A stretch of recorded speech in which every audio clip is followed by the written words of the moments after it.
नमस्कार मित्रांनो, English teacher चॅनलमध्ये मी सर्वांचं स्वागत करतो. आजचा जो टॉपिक आपण घेणार आहेत तो अतिशय महत्त्वाचा आहे आणि कठीण पण आहे. तो टॉपिक आहे डायरेक्ट अँड इनडायरेक्ट स्पीच. प्रत्यक्ष आणि अप्रत्यक्ष कथन. हा भाग समजण्यासाठी थोडा जास्त प्रयत्न करावा लागतो विद्यार्थ्यांना आणि हा भाग परीक्षेला आल्यानंतर त्याचे मार्क्स बऱ्याच वेळेस विद्यार्थ्यांना मिळत नाही. कारण इनडायरेक्ट करताना विद्यार्थ्याकडे कमीत कमी काळाचं नॉलेज असलं पाहिजे. वाक्य पाहिल्याबरोबर त्याला काळ ओळखता आला पाहिजे. दुसरी गोष्ट, वाक्य पाहिल्यानंतर ते वाक्य कोणत्या प्रकाराचं आहे, ते विधानार्थी आहे का प्रश्नार्थी, आज्ञार्थी आहे का उद्गारार्थी आहे, हा प्रकार समजला पाहिजे. या दोन गोष्टी जर समजल्या नाही तर त्याचं इनडायरेक्ट त्याला करता येणार नाही. कारण वाक्याचा प्रकार बदलला तर पद्धत पण बदलते आणि कोणत्या काळाचं वाक्य कोणत्या काळामध्ये आपल्याला शिफ्ट करायचं आहे हे पण त्याला समजण्यासाठी मुख्य दिलेला काळ ओळखता आला पाहिजे. त्यासाठी काळ ओळखता येणं आणि वाक्याचा प्रकार या दोन गोष्टी अतिशय महत्त्वाच्या आहेत. आज आपण डायरेक्ट आणि इनडायरेक्ट शिकताना फक्त विधानार्थी वाक्याचं इनडायरेक्ट कसं करतात तेवढाच भाग आपण शिकणार आहे. कारण व्हिडिओ मोठा होईल आणि डायरेक्ट इनडायरेक्ट ते 4, 5, 6 असे व्हिडिओज बनू शकतात. त्यामुळे आपण आज फक्त विधानार्थी वाक्याचं इनडायरेक्ट करणार आहे आणि इतर काही गोष्टी बघणार आहोत. चला तर मग सुरू करूया direct and indirect speech. Let us begin.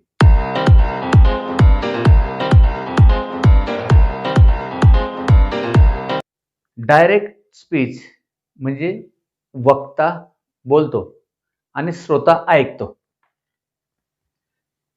म्हणजे ए हा बोलणार आहे आणि बी हा लिसनर आहे. हे डायरेक्ट संभाषण आहे. That is called direct speech. There is listener and there is speaker. इथे सांगतो की मी असं करेल किंवा मला पेन पाहिजे. ए सांगतो बीला मला पेन पाहिजे. मला पाहिजे म्हणजे स्वतः बोलतोय तो. परंतु बी ऐकतो, याचं कथन बी ऐकतो आणि तो सीला सांगतो. सीला काय सांगतो की ए काय म्हणाला ते सीला सांगतो. म्हणजे हे अप्रत्यक्ष कथन इथपर्यंत पोहोचतं. हा जर याला डायरेक्ट बोलला असता की मला पेन पाहिजे तर ते डायरेक्ट स्पीच झालं असतं. परंतु ए बोलला, बीने ऐकलं आणि बीने सीला सांगितलं. तर अशा वेळेस काय काय बदल होतात वाक्यामध्ये, की काळात बदल होतात. आणि हा इथे बोललेला आहे की मला पेन पाहिजे, हा सांगतो याला की त्याला पेन पाहिजे. ए मला भेटला, तो मला म्हणाला की त्याला पेन पाहिजे. तिसऱ्या ठिकाणी सांगतोय तो. हे डायरेक्ट स्पीच, हे इनडायरेक्ट स्पीच, अप्रत्यक्ष कथन. अशा प्रकारे डायरेक्ट आणि इनडायरेक्ट आपल्याला समजेल, अनेक वाक्य घेतल्यानंतर समजेल. तर आता रिपोर्टेड स्पीच मध्ये वाक्य असं असतं बघा.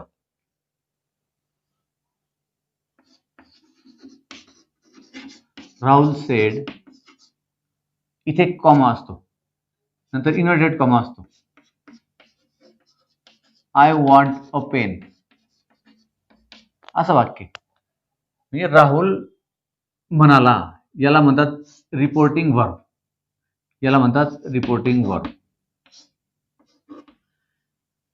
रिपोर्टिंग वर्ब आहे. नंतर इथे एक कॉमा देतात आणि जे वाक्य बोललेलं असेल बोलणारा ते इन्व्हर्टेड कॉमा मध्ये लिहितात. आय वॉन्ट अ पेन, मला पेन पाहिजे. या ठिकाणी रिपोर्टिंग वर्ब हे भूतकाळीच पाहिजे तर त्याचं पुढील काळ बदलतात. ते जर वर्तमान काळी असलं तर होणार नाही. उदाहरणार्थ याचं एक आपण इनडायरेक्ट करून बघू. अजून बरेच नियम आहेत पण एक उदाहरण म्हणून याचं असं होईल, राहुल सेड दॅट. राहुल म्हणाला की, हे भूतकाळी रूप आहे. राहुल म्हणाला की, काय म्हणाला.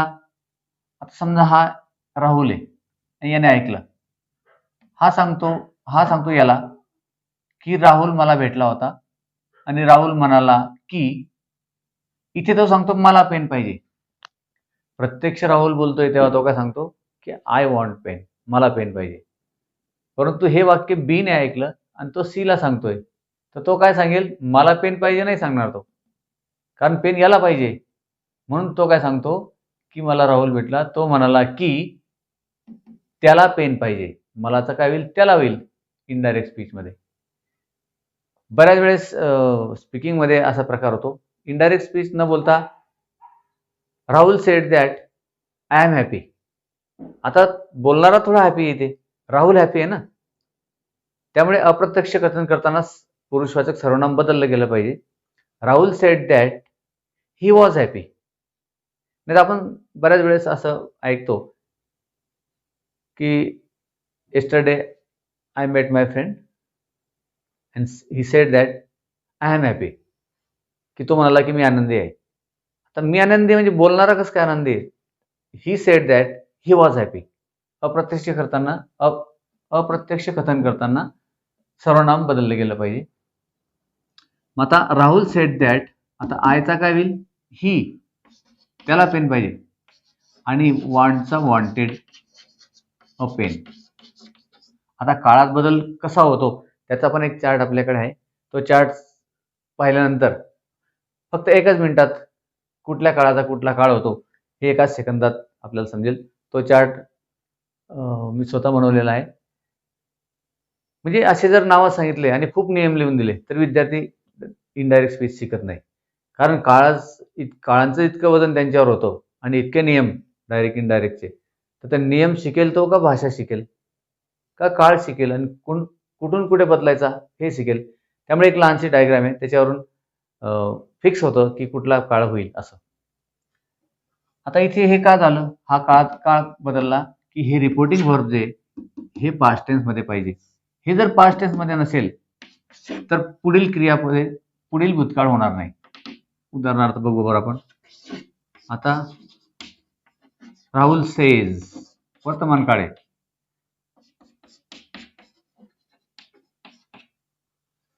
किंवा असं घेऊ, दुसरं वाक्य घेऊ. Rahul says it is raining. Rahul म्हणतो की पाऊस पडत आहे. इथे रिपोर्टिंग वर्ब भूतकाळी नाहीये, त्यामुळे पुढील काळ बदलणार नाही. Rahul says that it is raining. Full stop. म्हणजे दोन गोष्टी तुमच्या लक्षात आल्या असतील की इनडायरेक्ट करताना हे डायरेक्ट स्पीच आहे. इनडायरेक्ट करताना हा कॉमा निघाला, दॅट आला. हे इन्व्हर्टेड कॉमर्स दोन्ही निघाले आणि त्या ठिकाणी पूर्णविराम आला.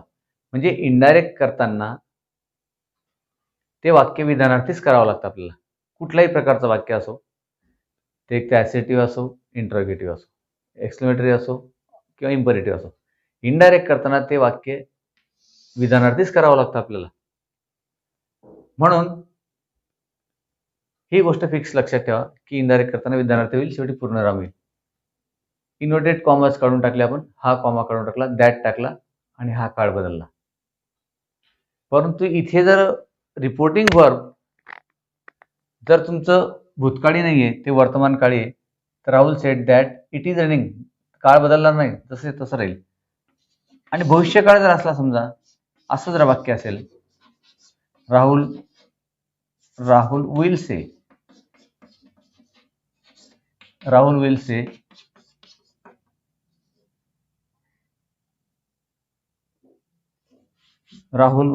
राहुल म्हणेल इट इज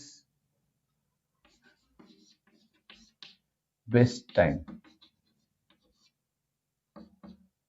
राहुल म्हणेल की इट इज बेस्ट टाइम, हा चांगला वेळ आहे, असं राहुल म्हणेल. मग इथं रिपोर्टिंग वर्ब जो आहे तो भविष्यकाळी आहे, त्यामुळे पुढील काळ बदलणार नाही. मग त्याचा असं येईल, Rahul will say that it is best time,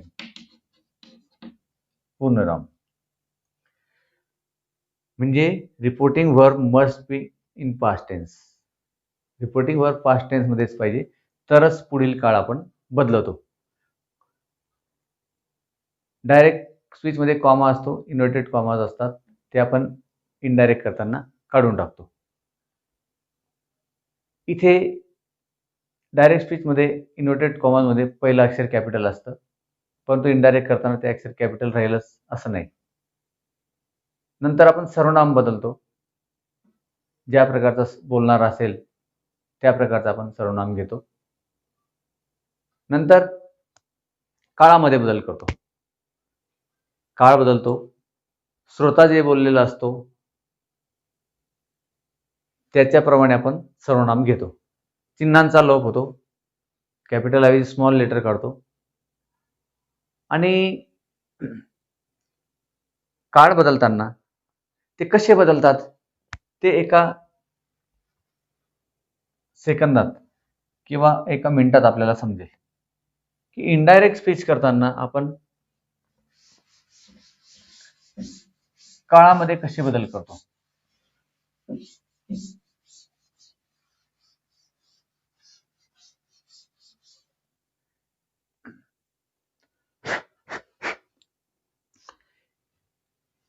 he diagram आहे. समजा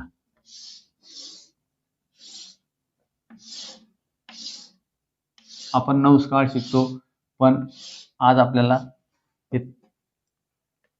हे शिकणार नाहीत, पण त्यांचं वाक्य कसं असतं ते आपल्याला समजून घ्यावं लागेल. हे 12 काळ आहेत. आता 12 काळामध्ये इनडायरेक्ट करताना, इनडायरेक्ट करताना कुठला काळ असला तर कुठला काळ होतो. समजा हा काळ असेल, हा जर असेल तर त्याचा हा होईल. आता तो काय होईल त्याची जागा आपल्याला माहित पाहिजे. ही बेसिक गोष्ट आहे. पुन्हा पुन्हा त्याचा उल्लेख आपल्याकडे करायचा ठरलं तर पुन्हा ते सर्वनाम लिहावं लागतील की सिंपल टेन्स आहे, जे कंटिन्युअस आहेत, हे परफेक्ट आहेत, हे परफेक्ट कंटिन्युअस आहेत, simple present, simple past, simple future, अशा प्रकारे 12 काळ आहेत. जर दिलेला काळ हा असेल तर त्याचा हा होतो.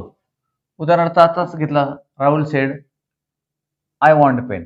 आय वॉन्ट पेन हा होता, त्याचा आपण केला हा. हा जर असेल तर त्याचा होतो हा. सोपी डायग्राम. हा असेल त्याचा होतो हा, हा असेल त्याचा होतो हा. काही विशेष आहे थोडक्यात. म्हणजे आता काळांची नावं घेऊन पण मी सांगणार आहे. हा जर असेल, आता बघा, हा जर असेल तर त्याचा होतो हा, आणि हा जर असेल तर त्याचा होतो हा, आणि हे जर असतील सर्व तर त्याचा होतो फक्त उड. कुठलाही भविष्यकाळ असला तर त्याचा उड करायचा. I will play, he would play होईल. त्याचा विलचा उड होतो, शालचा शूड होतो, परंतु उडच लिहितो आपण, विलचा उड. संपलं डायरेक्ट इनडायरेक्ट. हीच डायग्राम लक्षात ठेवा, कुठलीही अडचण येणार नाही. मात्र दिलेलं वाक्य समजायला पाहिजे की कुठल्या काळातलं आहे. मग आता इनडायरेक्ट करताना जर नियम सांगायचे ठरलं, काळाची नावं घेऊन सांगायची पद्धत असेल तर ते पण समजून घ्या. सिंपल प्रेझेंट असेल तर त्याचा सिंपल पास्ट होईल. कंटिन्युअस प्रेझेंट असेल कंटिन्युअस पास्ट होईल. परफेक्ट प्रेझेंट असेल परफेक्ट पास्ट होईल.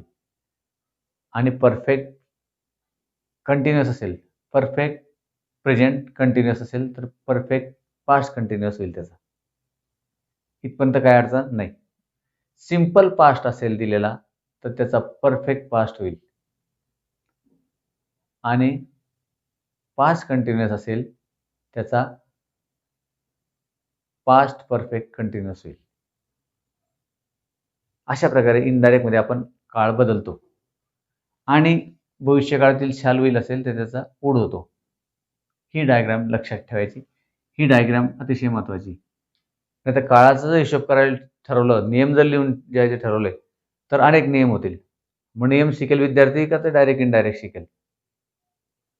याचं हे करावं, त्याचं ते करावं, त्याचं असं करावं, असा काळ असेल तर तसा करावा, तसा काळ असेल तर असा करावा. त्यापेक्षा एका क्लिकमध्ये ही डायग्राम लक्षात ठेवा. 4 रेषा सरळ आहेत. 1, 2, 3, 4. ही रेषा सरळ आहे. राहिला प्रश्न फक्त 2च काळ लक्षात ठेवायचे. कोणता?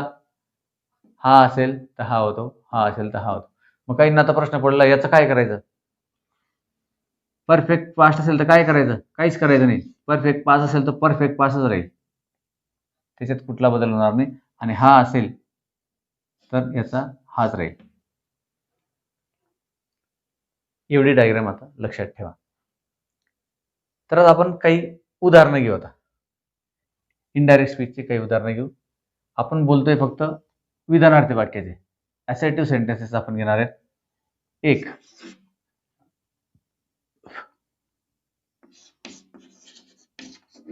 आता teacher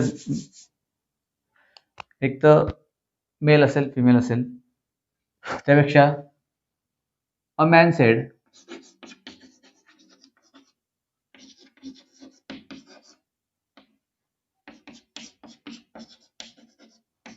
I am writing.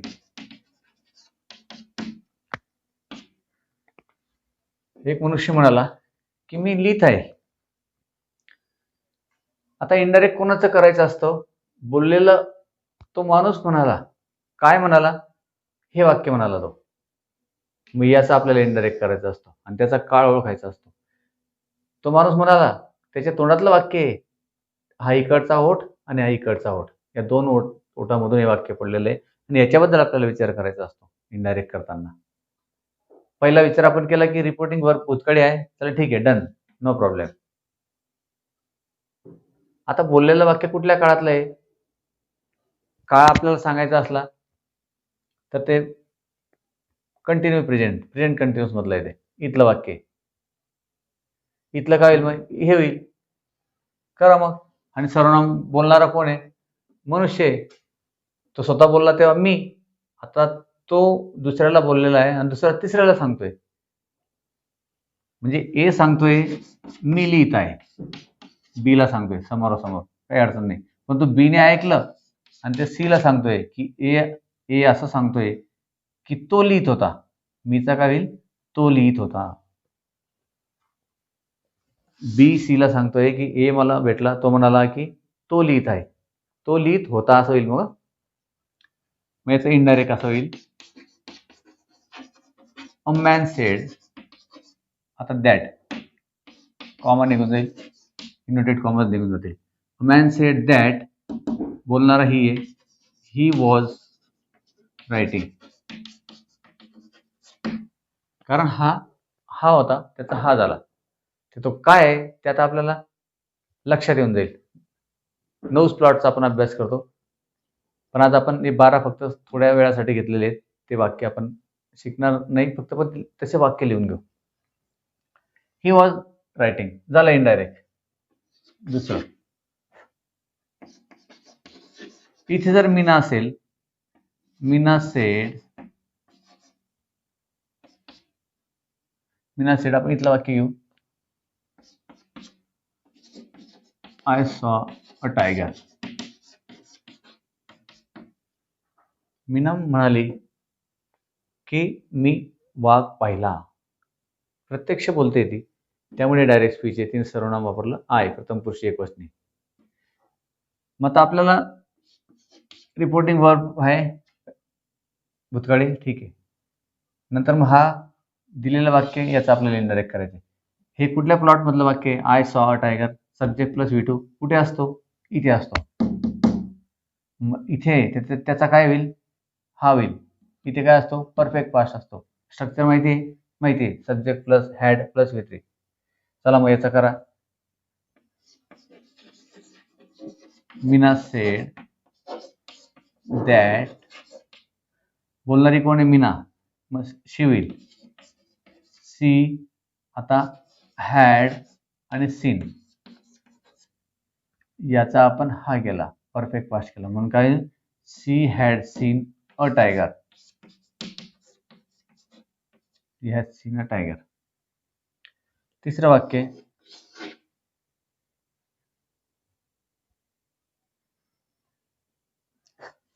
Mother said, आता सेड टू चा टोल्ड होतो, तसं पण एक वाक्य घेऊ. मदर सेड टू सन, काय म्हणाली आई? I was happy. करा बरं याचं इनडायरेक्ट, मनातल्या मनात करा. जमतं का आपल्याला? मदर सेड रिपोर्टिंग वर भूतकाळी आहे, बरोबर आहे. टू सन आहे इथे, सेड टू असेल तर त्याचा टोल्ड करायचा, एक साधा नियम आहे. मदर टोल्ड सन दॅट, इथपर्यंत काही अडचण नाही. मात्र आता हा जो काळ आहे, आय वॉज हॅपी, कुठला काळ आहे? काहींना वाटतं की वॉज वेअर आहे का चालू भूतकाळ आहे? नाही, वॉज इथं मुख्य क्रियापद म्हणून आलेलं आहे, म्हणून तो सिंपल पास्ट आहे. आता सिंपल पास्ट आहे त्याचा परफेक्ट पास्ट होईल. मग करा याचा परफेक्ट पास्ट. याचा परफेक्ट पास्ट करताना आपल्याला टू बीची जाणीव आहे का, तर तो विषय समजेल. मदर सेड, इथं टोल्ड घ्या, सेड टू आहे ना, told. Mother told son that, आता सी वॉज हॅपी, सिंपल पास्टचा परफेक्ट पास्ट करावा लागेल. मग याचा V3 घ्यावा लागेल. That she had been happy. She had been happy असं होईल त्याचं, कारण त्याचा भूतकाळ आपण केला. एक भूतकाळी वाक्य घेऊ परफेक्ट पास्टचं, परफेक्ट पास्टच राहील.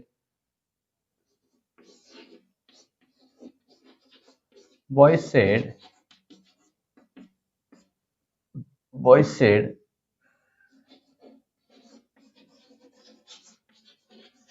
we had won a match.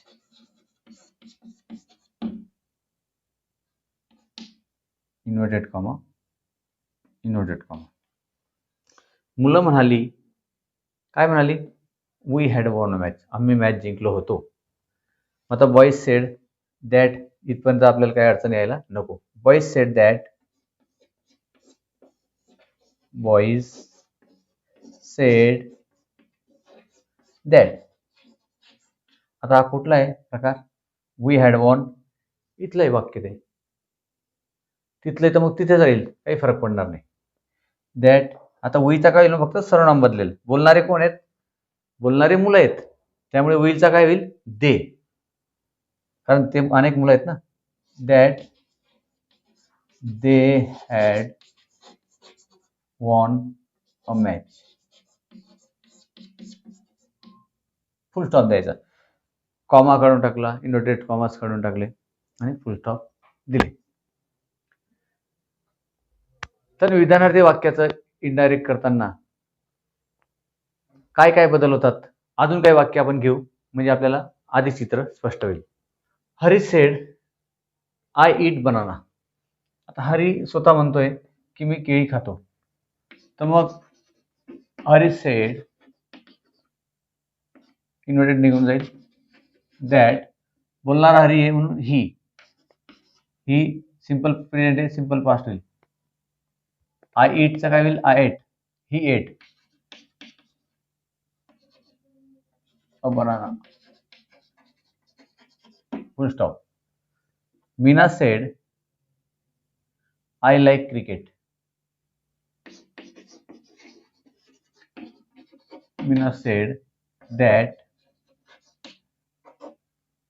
इथून इथे जाईल, सिंपल प्रेझेंटचा सिंपल पास्ट होईल. Meena said that she liked cricket, stop. Meena and Geeta said, इथे दोन जण आहेत, मीना आणि गीता म्हणाले की वी प्ले क्रिकेट, तर इथे दोन जण आहेत, त्यामुळे सर्वनामामध्ये बदल होईल. Meena and Geeta said that commas inverted निघून गेला. आता इथं वी आहे, आम्ही क्रिकेट खेळतो, परंतु इथे वीचं काय होईल, मग 2 जण आहेत, they will. We play they played cricket. Simple present होता, सिंपल पास्ट झाला. आता I said I sing a song. इथे बोलणारा आय आहे आणि तो स्वतःबद्दलच बोलतोय, त्यामुळे I said that I sang a song. Simple प्रेझेंटचा सिंपल पास्ट झाला. I said that I sang a song. You said, तू म्हणाला, कॉमा, इथे पण comma. You said I sing a song. इथे आय होता, आय सेड आय सिंग. इथे you said I sing a song. आता इथे आयचा मग सर्वनाम बदलावं लागेल आपल्याला. तसं you said that I sing इथे, पण बोलणार आहे तू आहे, तू म्हणाला आहे, त्यामुळे आयचा होईल you. You said that you sang a song.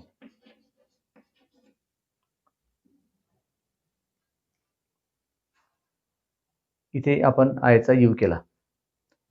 आता man said to his friend. आता इथे सेड टू आलेलं आहे. सेड टू आला तर त्याचा टोल्ड होतो. एवढा बदल आपण करतो. आणि त्याचा काळ पण बघा, काळ वेगळाच आहे, तर त्याचं काय होतं आपण बघू. A man sed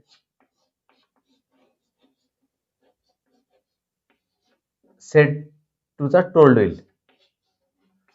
a man told his friend that. इथपर्यंत काही अडचण नाही. आता बघू बरं काय वाक्य. I was driving a car. तर ड्रायव्हिंग कुठे आला, I was driving, past continuous, त्याचा होईल पास्ट परफेक्ट कंटिन्युअस. तर त्याची रचना आपल्याला माहित नाही अजून, पण माहीत करून घेऊ आपण. पण त्याची रचना अशी असते. आयचा काय होईल मग, ही होईल. He had been driving a car. इथे असतो I have been driving a car, I had been driving a car, I shall have been driving a car. तो भाग आपण नंतर घेऊ. पण असं वाक्य होईल. म्हणजे थोडक्यात सांगायचं काय, चालू भूतकाळ असेल तर त्याचा हा होतो. अजून एक महत्वाचा विषय या ठिकाणी असा असतो की युनिव्हर्सल ट्रूथ जे त्याच्यामध्ये काहीच बदल होत नाही, त्याचा काळही बदलत नाही. जागतिक सत्य जर सांगितलेलं असेल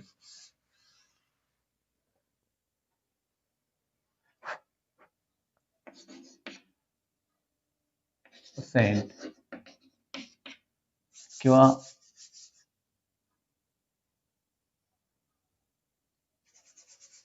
टीचर सेड घ्या. Teacher said the sun, capital, आपण capital, the sun rises in the east.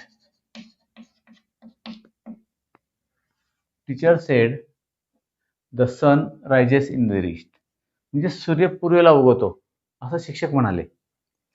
जरी रिपोर्टिंगवर भूतकाळी असेल तरी पुढचा काळ बदलणार नाही, कारण हे जागतिक सत्य आहे, युनिव्हर्सल ट्रूथ आहे. त्यामुळे युनिव्हर्सल ट्रूथचे असे कोणतेही वाक्य असतील ते कधीच बदलणार नाही, त्यांचा काळही बदलणार नाही. मैल टीचर सेड दॅट, हे तसंच राहील, फक्त इन्व्हर्टेड निघून जाईल आणि स्मॉल होईल. The sun rises in the east, अशा प्रकारे. डायरेक्ट इनडायरेक्टचे पुढे 4 ते 5 व्हिडिओज बनतील. त्याच्यामध्ये बाकी राहिलेल्या गोष्टी सविस्तर येतील. परंतु या ज्या विधानार्थीबद्दल आपण बोलतोय, तर काही मुद्दे आपण क्लिअर करतोय. आता विधानार्थीचं इनडायरेक्ट करताना आपण काळात बदल केला, रिपोर्टिंग वर्ब काय असतं तर काय करावं, सर्वनाममध्ये बदल केला. परंतु स्थलवाचक आणि कालवाचक क्रियाविशेषण जेव्हा असतात, तर त्यांच्यामध्ये सुद्धा इनडायरेक्ट करताना काही बदल होतो. ते पण आपण बघूया. इनडायरेक्ट करताना असा बदल होतो. डायरेक्ट स्पीचमध्ये हेर असेल तर देर होतो. उदाहरणार्थ Rahul said I live here, तर त्याचं इनडायरेक्ट होईल Rahul said that he lived there. हिअरचा देर होईल. दिसचा दॅट होतो. नावचा देन होतो. हिअरचा देर होतो. हिअर देर आपलं झालं. त्याच्यामध्ये हिअर देर डबल झालं. दीजचा दोज होतो.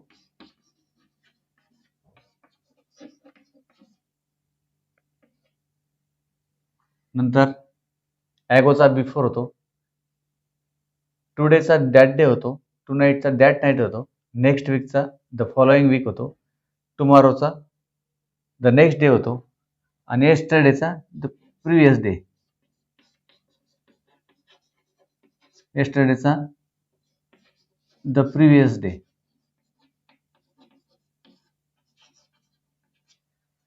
अजून काय काय बदल होतात, काही राहिलेले आहेत. ते गरजेनुसार जसे जसे शब्द येतील तसं आपल्याला वाक्यातून ते आपण शिकू. तर ठीक आहे मित्रांनो, डायरेक्ट इनडायरेक्टमध्ये हा झाला परिचय. ही सुरुवात आहे. हा परिचय झाला. बऱ्याच गोष्टी कव्हर करण्याचा आपण प्रयत्न केला. परंतु वाक्याचे अजून 3 प्रकार आहेत. अजून काही वाक्य आहेत, काही ऑड वाक्य आहेत, काही इतर वाक्य आहेत.